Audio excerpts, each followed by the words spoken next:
Greetings to one and all. I am Surabhi Jamal back again with Read Between the Lines, curated just for you. Today, let's read and discuss the poem Song 36, taken from the Gitanjali, written by the Nobel Laureate Shri Rabindranath Tagore. The name of the poem in your textbook is Prayer for Strength. Indeed, in today's life that we lead, with so many trials and tribulations, we do need the Almighty's blessings for strength. Let's see what the poet has to say in the poem Prayer for Strength. Come, let's read together and find out. Some call him Gurudev, some call him Vishwakavi. Rabindranath Tagore, born in the year 1861 in Kolkata, was a Bengali writer, composer, playwright, essayist, and a painter as well. He was the first non-European to win the coveted Nobel Prize in Literature in the year 1913 for Gitanjali, or Song Offerings, a book of 103 poems written by him. This coveted Nobel Prize is a collection of poems that continue to inspire millions of individuals regardless of race, nationality, age, religion, and gender. To his credit, Rabindranath Tagore wrote the national anthem for India as well as Bangladesh. He's also known as an educationist, whereas he established the Vishwa Bharati at Shantiniketan. Some of his notable works include, of course, the Gitanjali, Kabuliwala, and Gora. So one particularly inspiring poem that we're going to study today is known as Song 36, and in your textbook it's known as Prayer for Strength. Let me read it first to you before proceeding to explain the poem. So, Prayer for Strength by Rabindranath Tagore. This is my prayer to thee, my Lord. Strike, strike at the root of penury in my heart. Give me the strength lightly to bear my joys and sorrows. Give me the strength to make my love fruitful in service. Give me the strength never to disown the poor or bend my knees before insolent might. Give me the strength to raise my mind high above daily trifles. And give me the strength to surrender my strength to thy will with love. First and foremost, I'm sure you have observed that the poem is written in free verse, that is, there is no rhyming scheme. Secondly, the poet repeats, give me the strength in all lines except the first. He wants to emphasize that he really needs God to listen to him to give him the strength, because without God's help, nothing can be achieved. Now let's look at a line-by-line explanation of the poem. This is my prayer to thee, my Lord. Strike, strike at the root of penury in my heart. Thee is an archaic or old way to refer to you. So he uses the word, it's pretty formal, the word thee. The poet pleads with God to strike at the root of poverty in his heart with the axe of his will.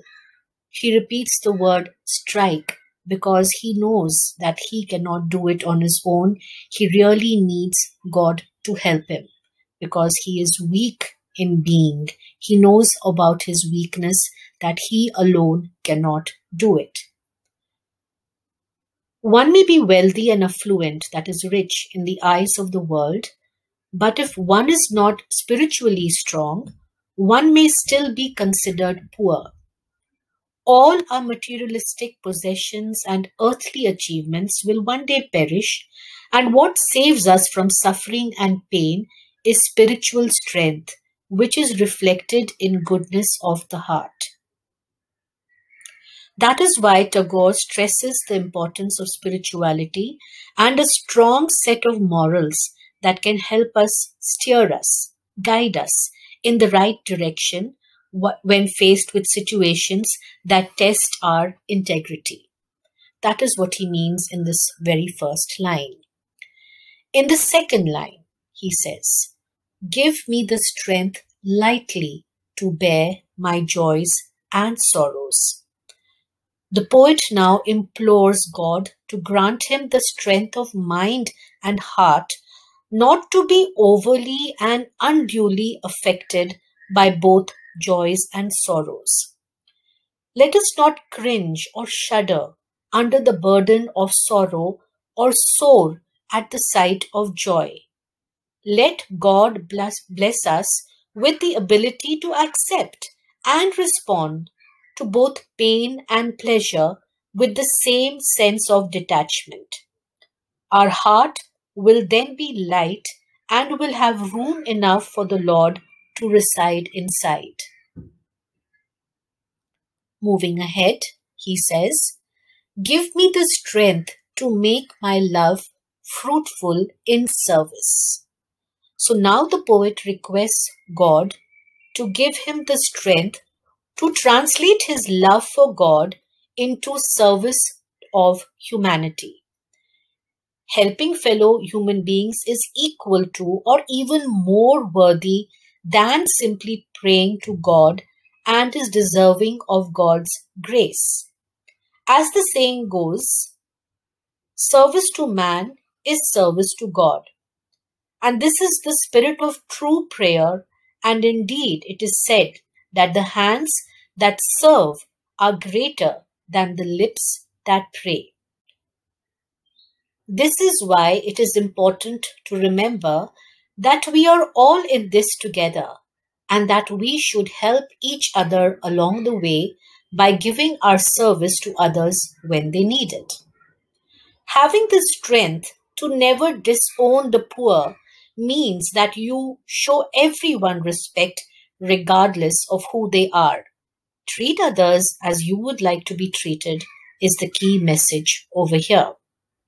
Next, give me the strength never to disown the poor or bend my knees before insolent might. The poet now begs God to grant him the strength to always take the side of the poor and the underprivileged, never forsake them, never forget them. Further, he prays to God to give him the willpower and strength of character to resist against repressive commands of the people in power. One may be meek and mild, but yet should not yield to the power of such impudent, callous, rude people who throw attitude all the time. He should be able to resist and fight back injustice, even if it is shown by the mightiest of the people in the land. By exercising our right to speak our minds and call out to those who have clearly done wrong, we keep each other in check and prevent the abuse of power. Next, the poet says, "Give me the strength to raise my mind high above daily trifles."